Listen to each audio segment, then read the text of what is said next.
Now, across Texas, the issue is. I'm Greg Grugan in Houston. I'm Rudy Koski in Austin. Stephen Dial has the night off, and this is Texas. The issue is.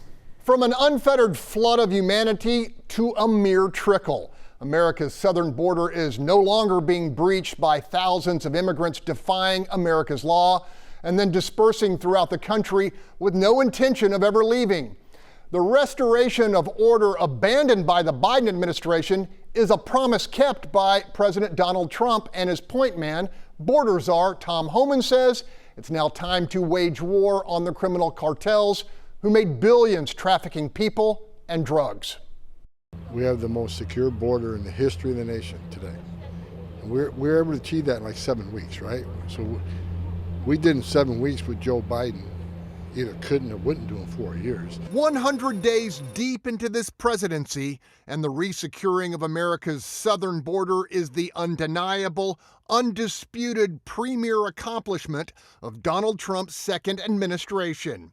As the loud and proud border czar, Tom Homan is the face and the voice of security restoration, and he says it's time to finish the job. We spoke on the White House South Lawn, one-on-one. You are well aware of the assets of the cartels. Are they just stepping back for a moment? How do we maintain this level of border security over the long run? The cartels are going bankrupt, right? So the sex trafficking is greatly reduced. The alien smuggling greatly reduced. Drug trafficking, we shut the border down, so they're hurting. So we got to continue this. President Trump has designated these cartels as terrorist organizations, and it ends when we wipe them off the face of the earth. They've killed more Americans than every terrorist organization in the world. So we got more work to do, but game on. I mean, President Trump is taking on the cartels, first one to do it, and I think we're going to end up wiping them off the face of the earth in the very near future. Our representative in the Houston area, Dan Crenshaw, has a committee in terms of dealing with the cartels, and he's recommended taking direct action, preferably in partnership with the Mexicans, but if necessary, attacks, surgical strikes on cartels in order to eliminate their operational control of their side of the border. My personal opinion, look, President Trump, you need to take on the cartels just like he took on the Caliphate and ISIS, right? We need to play the away game, play where they're at. So we need the cooperation of Mexico.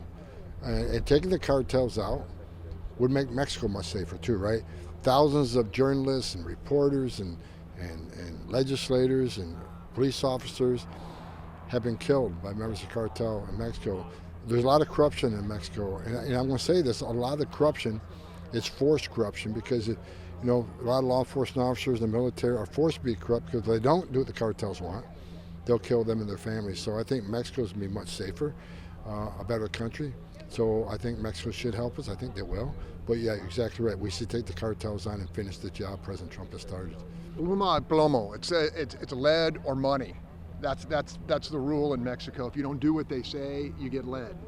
Again, I think the cartels have killed more Americans than every terrorist organization in the world. That's what President Trump designated them terrorists. We got to treat them like terrorists. We got to attack them like we attack terrorism. So I think we got the right administration. We got the right president to do that. You have been praised loudly by our governor, Greg Abbott, who stepped up when the Biden administration stepped back with Operation Lone Star. We have considerable state assets that are partnering with your men down there. Do they need to stay in the field in order to maintain the level of security we've been able to develop in these first 100 days? Yes, we need to maintain this, right? So President Trump has taken unprecedented actions with DOD down there. We have State National Guard down there. So Governor Abbott's fantastic. Governor Abbott's done more to secure the border than anybody in the Biden administration, to include the President or the Secretary of Homeland Security, Alejandro Mayorkas. So Governor Abbott's done a great job. But we still need his help. We got to keep the pressure on to finish the job. So we can't loosen up now. We got to finish what we started. All right, Rudy, my one-word description: ominous. Lay one on me. You know, Greg, when I heard him say that the cartels were going bankrupt, my initial thought was delusional, but I'm going to go with a word that some may wonder about, and that word is rooster. Okay, now, stay with us. The Fox Texas Trio will unpack the repercussions of what you just heard on the other side of this break.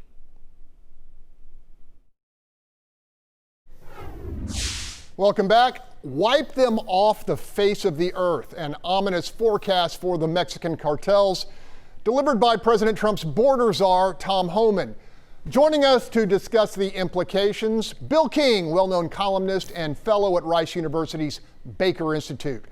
Rudy, Homan is primed to unleash the full lethality of America's military on a terrorist operation wholly based within major trading partner and longtime ally Mexico.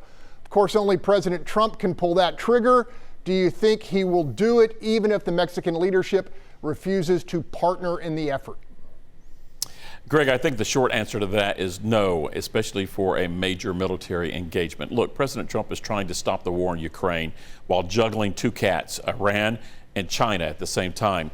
Surgical strikes against the cartel? Now, that may be possible.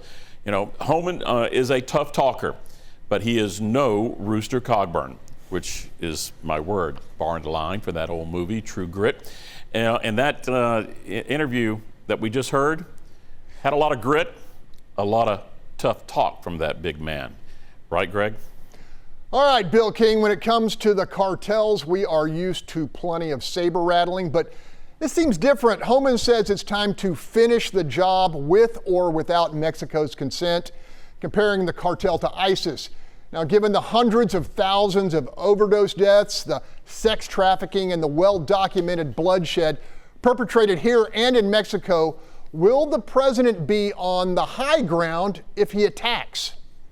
Well, Homan makes a good point in that the cartels have done much more damage, caused many more deaths in the United States than ISIS ever came close to. And so the amount of response we've had to ISIS is really not proportional to the response we've had to the cartels. So I agree we need to do more. I think striking into Mexico creates a lot of different problems.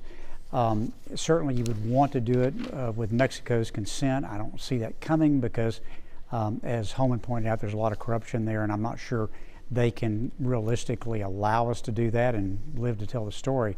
But there's certainly things that we could do along the border anytime they get into the United States, and things like they have these submarines bringing in narcotics. You know, sink those things where they are. There's a lot of kinetic things we could do. All right, Rudy, attacking the cartels in Mexico was clearly not a bridge Democrats were willing to cross. Assuming the president acts on Homan's recommendation, could this be a major issue in the midterms? Without a doubt.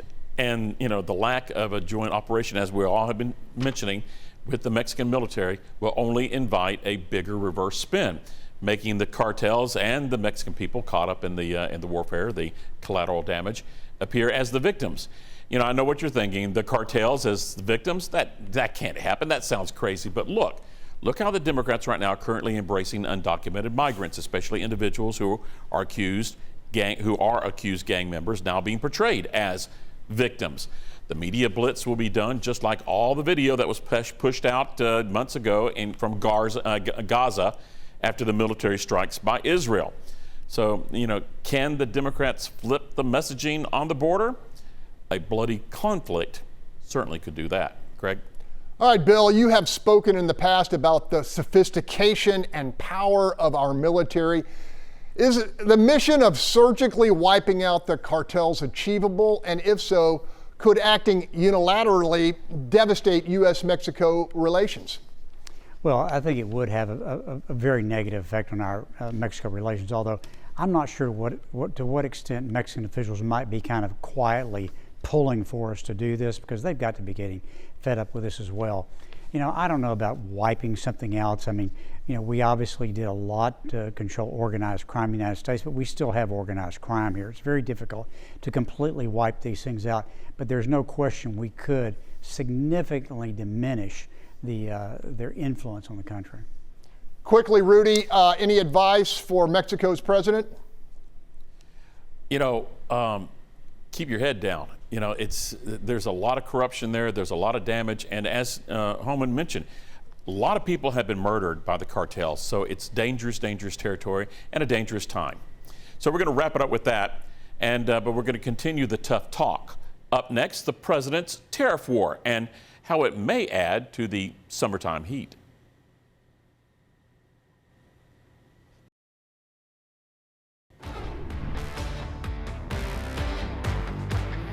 Welcome back. The issue is, well, part of it, summer is coming, but the parts to cool things off this summer, well, they're costing more and may even be delayed. President Trump's tariff war has some air conditioning repair companies sounding the alarm.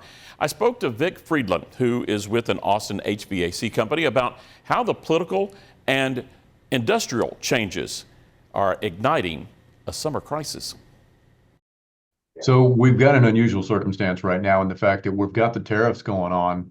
At the same time, we're transitioning to a new set of equipment. All the old air conditioning that we've used up until the end of December has transitioned to a new refrigerant. Consequently, the equipment has changed. So now we're dealing with supply and demand issues on the new systems that have been put out and mandated by EPA to switch over.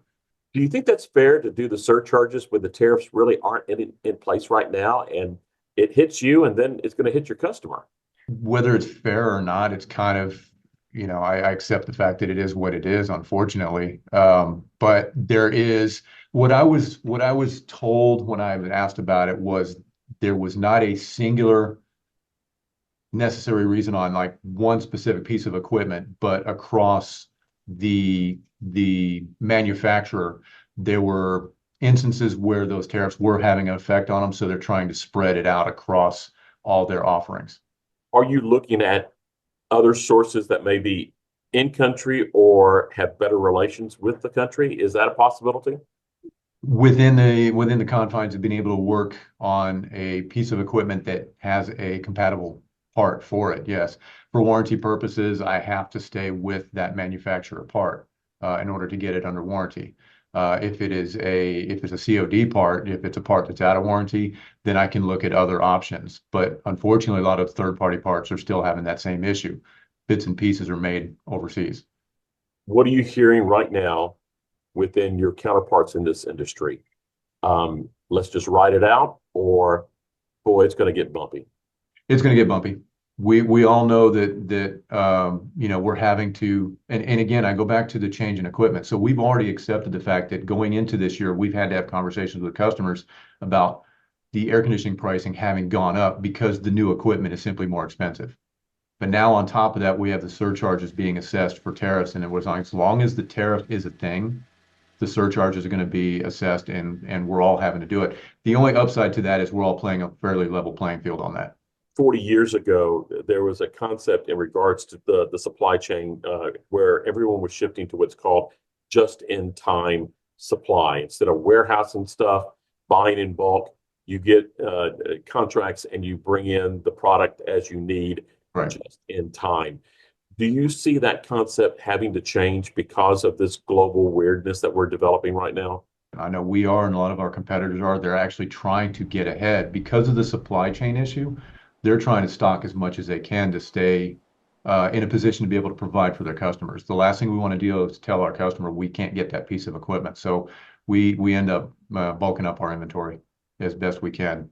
Bottom line is we're heading into the hot months. Your advice is have your system checked out, whether you think you need to or not? Absolutely, get it checked out. That goes into just general maintenance. Have it looked at before you go into the summer. Don't get caught by surprise.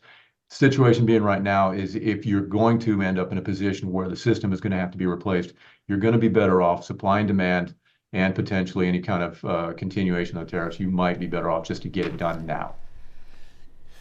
Havoc is a good word for all that, and especially the havoc in the HVAC industry, of course, is a very narrow look at this tariff war, but it is an example of the ripple effect that tariffs certainly can have. Greg, you were at the White House just a few days ago covering the recap of the president's first 100 days.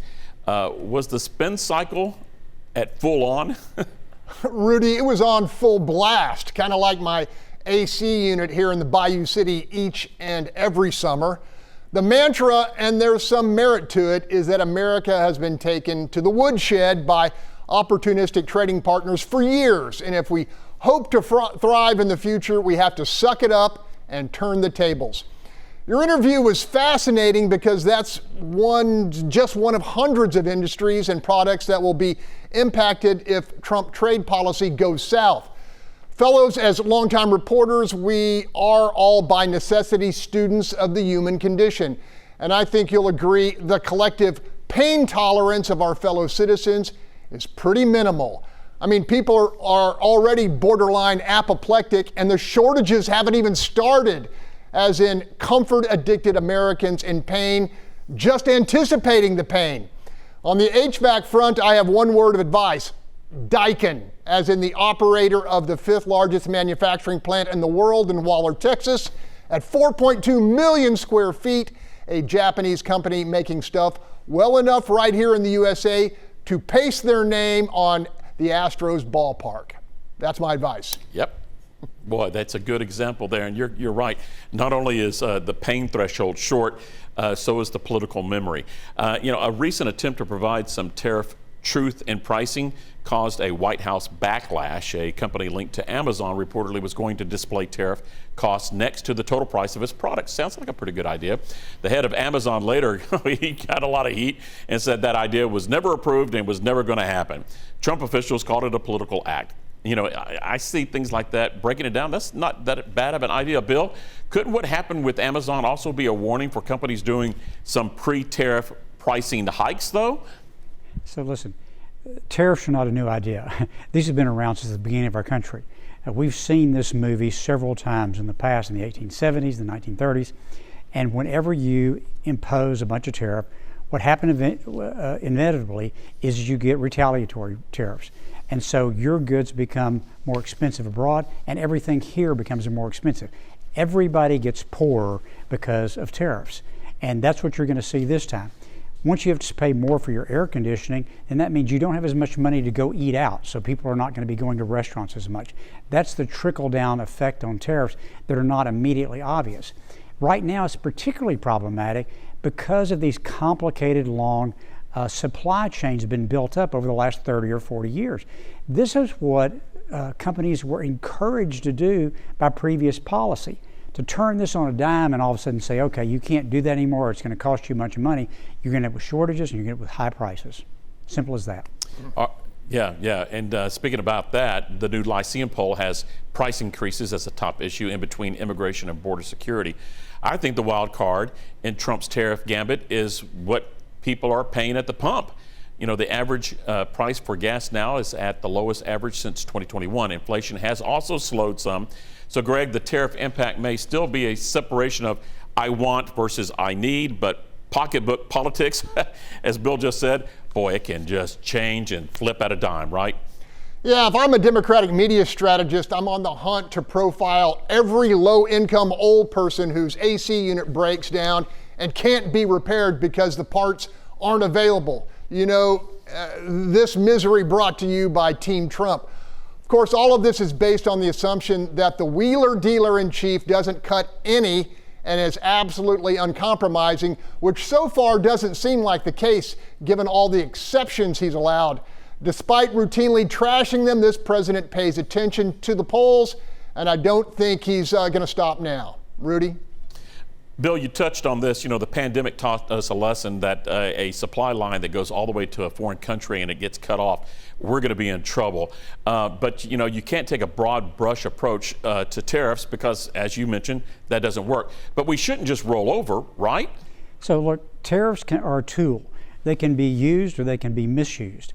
And strategic tariffs on certain things make a lot of sense. If you want to use that to discourage China from stealing intellectual property, that makes sense. But when you pull out these boards and you're imposing tariffs on every country in the world, including, by the way, countries that don't even charge us tariffs, which I found truly amazing. A country where all they export to us is diamonds. Well, we don't have any diamond mines in the United States. You're not going to onshore that. So this needs to be strategic. It needs to be focused. This sort of shotgun approach is going to do nothing but cause economic downturn in the United States. It has every time we've done it in American history. We have more issues. We're going to talk about them on the other side of this break.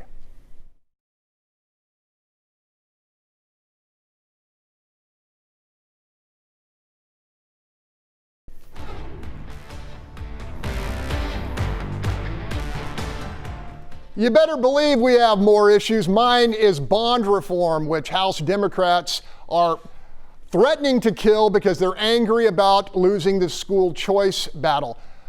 They're going to do that despite the outcry of criminal victims, despite the outcry of law enforcement, and now despite the outcry of the very progressive Houston Chronicle, which says they need to do what's right in terms of preserving and enhancing public safety and keeping dangerous people off the street pending their trial when judges know they're dangerous.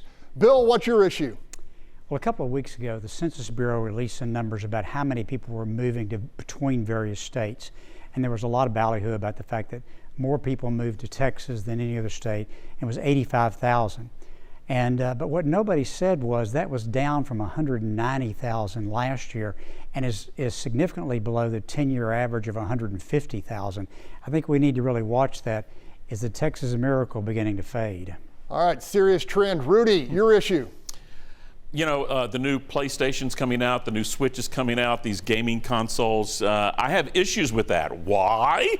Well, because kids are spending all their hard-earned money, their parents' money, on those and not buying lawnmowers and coming into my neighborhood and saying, "Mister, do you want me to mow your yard? I'll do it for blah, blah, blah." We got a lot of rain here in Central Texas lately, and I'm having to mow my yard twice now. I need some help, and the kids are playing video games and not, buying lawnmowers and gas to come and take care of my yard. I'm an old man. I need some help. I have an issue. Right, guys? Good one. And we'll end it with that. You can see this interview or any of our past interviews by going to our YouTube pages. And be sure and follow us and reach out to us on social media. And you better believe we'll be back next week with another key issue in Texas politics.